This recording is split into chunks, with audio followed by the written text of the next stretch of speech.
বরফির দস্তগীর গাউসুল আজম। আচ্ছা ভাই, এরকমের একটা কাহানি আমি শুনছি, এটা কোরআনের কত নম্বর আয়াতে আছে পাই নাই।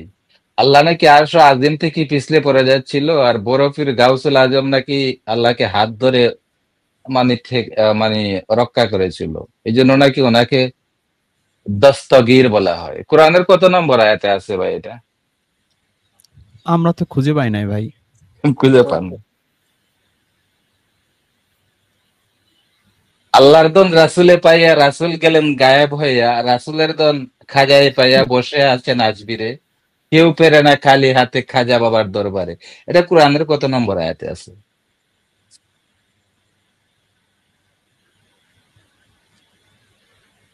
ভাই এরকম আয়াত ছায়াত তো কোনোদিন আমি পাই নাই, আপনি পাইছেন কিনা জানেন? আমিও তো পাই পাইলে নাই, আপনারা তো কোরআন রিসার্চ করেন, এই জন্য জিজ্ঞেস করলাম আপনাদেরকে। না, আমরাও পাই নাই এখনো পর্যন্ত। এখন আচ্ছা তারা আবার নতুন করে যদি ঢুকায় থাকে। আচ্ছা, দেখ, আপনারা যেহেতু আহলে কোরআন, তো ওইগুলা পাইবেন না, ওইগুলা আহলে কোরআনরা পাবে না, এগুলা পাবে ওই যে তারিকাতিপন্থী লোকেরা। ওদের কাছে আর একটা কোরআন আছে, এগুলা গায়েবী কোরআনের কথা বলে ওরা হয়তো। হয়েছে কোরআনের একটা দুইটা আয়াত নিয়ে আমি একটু আলোচনা করি।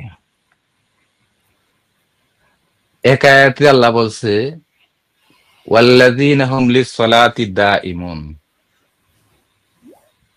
দাইমি সালাতটা কি একটু যদি বলতেন। দাইমি শব্দের অর্থ তো কন্টিনিউয়াসলি সালাত আদায় করা, তাই না? এক সেকেন্ডের জন্য আপনি অপশন নিতে পারবেন, এটাকে দাইমি বলে, কন্টিনিউয়াসলি। বাট আরেকটা আয়াতে আল্লাহ বলছে, আকিমিস সালাত তরাফাইন নাহার ওয়া যুলাফাম মিনাল লাইল ইন্নাল হাসানাত ইউযহিবনাস সাইয়্যাত।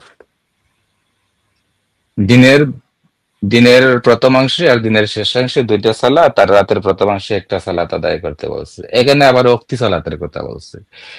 আর দাইমি সালাতের কথা আর এক আয়াতে বলছে, আল্লাযীনা হুম লিস-সালাতি দাঈমুন। এটা হচ্ছে মুমিনের খাসিয়ত।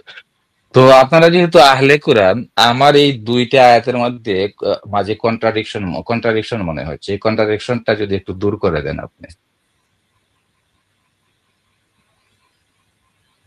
ভাই দূর করলে কি মুসলমান হবেন?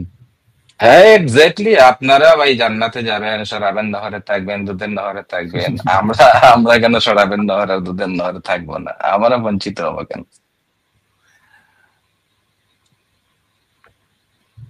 আচ্ছা, সূরা আসরে যে বলা আছে যে ইন্নাল্লাযিনা আমানু ওয়া আমিলুস সলিহাতি, যে আমলকে সলেহা করা, এটার কি আসলে নেক আমল হবে বাংলা অর্থ, নাকি কর্মকে সংশোধন করা হবে ভাইজান? ইন্নাল্লাযীনা আমানু, যারা ঈমান এনেছে, ওয়া আমিলুস সলিহাত, এবং সৎকর্ম করেছে।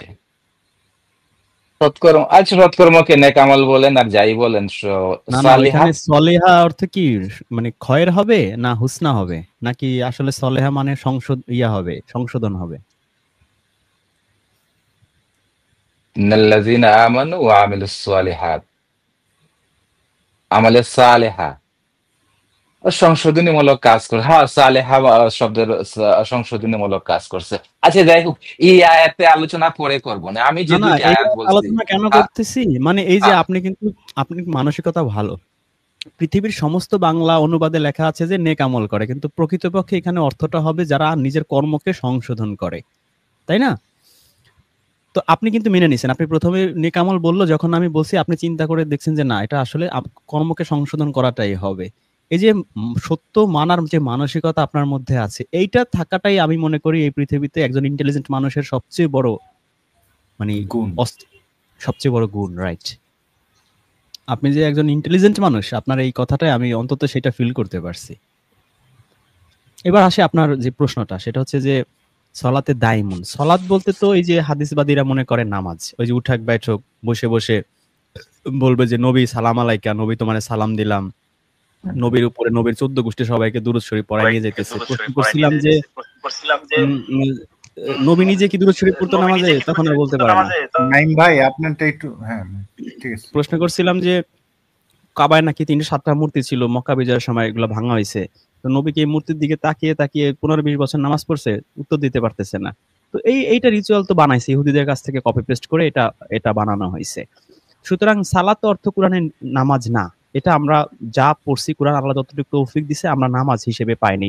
যদি নামাজই হয়, সূরা বাকারার 157 নম্বর আয়াতে আল্লাহ বলছে যারা ধৈর্যশীল, যারা ইন্না লিল্লাহি ওয়া ইন্না ইলাইহি রাজিউন বলে, আমি তাদের উপর সালাত করি, তাদের উপরে আমি নামাজ পড়ি। এটা কি সম্ভব নাকি? আল্লাহ কার নামাজ পড়বে মানে কি? এটা কখনোই সম্ভব না, তাই না ভাইজান?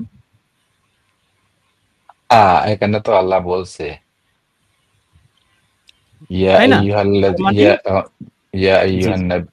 হ্যাঁ, ওখানে আয়াতটা আমি ভুলে গেছি, তার মানে আরাবিক জানি কি সালাত ছিল। অর্থ যদি আমরা নামাজ নেই তাহলে অনেকগুলো আয়াতের সাথে কন্ট্রাডিকশন হয়ে যায়। নামাজ এটা কখনোই হইতে পারে না। তাছাড়া যে স্ট্রাকচার ওরা দিচ্ছে, এই স্ট্রাকচারও আসলে মানে কোনো সেন্স মেক করে না।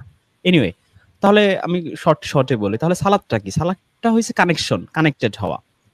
যেমন মুসা নবীর সাথে আল্লাহ কানেক্টেড হয়েছিল, তোমার সন্তানকে তুমি নদীতে ভাসিয়ে দাও। আল্লাহ কানেক্টেড হয়, বান্দার সাথে হয়, মুসা নবীর মায়ের সাথে হয়, নবীর সাথে হয়।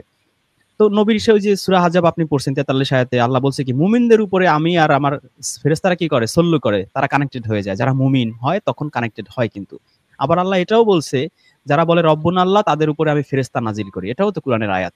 সুতরাং বোঝাই যাচ্ছে যে আল্লাহর উপর যে ভরসা করে তার সাথে আল্লাহ স্পিরিচুয়ালি কানেক্টেড হয়, ফেরেশতারাও স্পিরিচুয়ালি কানেক্টেড হয়। আবার আল্লাহ এটাও বলছে তুমি কি জানো শয়তান কার উপর নাজিল হয়? প্রত্যেক মিথ্যাবাদীর উপরে শয়তান নাজিল হয়। যখন আমি মিথ্যা বলে আমার উপর কিন্তু অটোমেটিক শয়তান নাজিল হয়। এনিওয়ে, তার মানে সল্লুটা হচ্ছে কানেক্টেড হওয়া। নবী আল্লাহ কানেক্টেড হয়, ফেরেশতারাও কানেক্টেড হয়। আবার 56 আয়াতে বলা হচ্ছে যে ইয়া আইয়ুহাল্লাযিনা আমানু, সবাইকে বলা হচ্ছে যে তোমরা নবীর উপরে সল্লু করো। কারণ কি? আমি সল্লু করি নবীর উপর। ওইখানেও এরা নামাজ অর্থ করতে তো আর পারে নাই, তাহলে তো প্যাঁচ লেগে যায়। ওইখানে হ্যাঁ, ইন্নাল্লাহু ওয়া মালাইকাতাহু মালাইকাতাহু ইউসাল্লুনা ইউসাল্লুনা আলান আলান নবী। নবী এখানে ওরা ইয়া অর্থ বানাইছে আইয়ুহান। ওটা হবে দুরূদ। প্রথম সল্লু মানে হচ্ছে দুরূদ, আর ফেরেশতাদের সল্লু মানে হইছে দোয়া, আর তোমাদের সল্লু মানে হইছে তোমাদের সল্লু মানে দুরূদ, ফেরেশতাদের সল্লু মানে হচ্ছে দোয়া, আর আমার সল্লু মানে হচ্ছে অনুগ্রহ। মানে একই সল্লুর তিন অর্থ বানাইছে। মানে একই ম্যাঙ্গো, এক জায়গায় লিখছে তরমুজ, এক জায়গায় কাঁঠাল, এক জায়গায় আম, এরকম তিনটা অর্থ করছে মোল্লারা। বুঝতে পারছেন? মানুষ বিভ্রান্ত হবে না কেন? মানুষ ইসলাম ছাড়বে না কেন? এরা কোরআনের অর্থ এমন ভাবে বিকৃত করছে, সাধারণ যে কোনো মানুষ ভাই ইসলাম ছেড়ে দিতে বাধ্য। তাহলে এখান থেকেও আমরা বুঝি যে আসলে সালাত বা সল্লু এর অর্থ হচ্ছে কানেক্টেড হওয়া। আল্লাহ কানেক্টেড হয়। যেহেতু 43 নম্বর আয়াতেই বলছে যে আল্লাহ এবং তার ফেরেশতারা মুমিনদের উপর কানেক্টেড হয়, সুতরাং 56 আয়াতেও একই ওয়ার্ড আল্লাহ ইউজ করছে। সুতরাং এখানেও কানেক্টেড হওয়া বুঝাবে।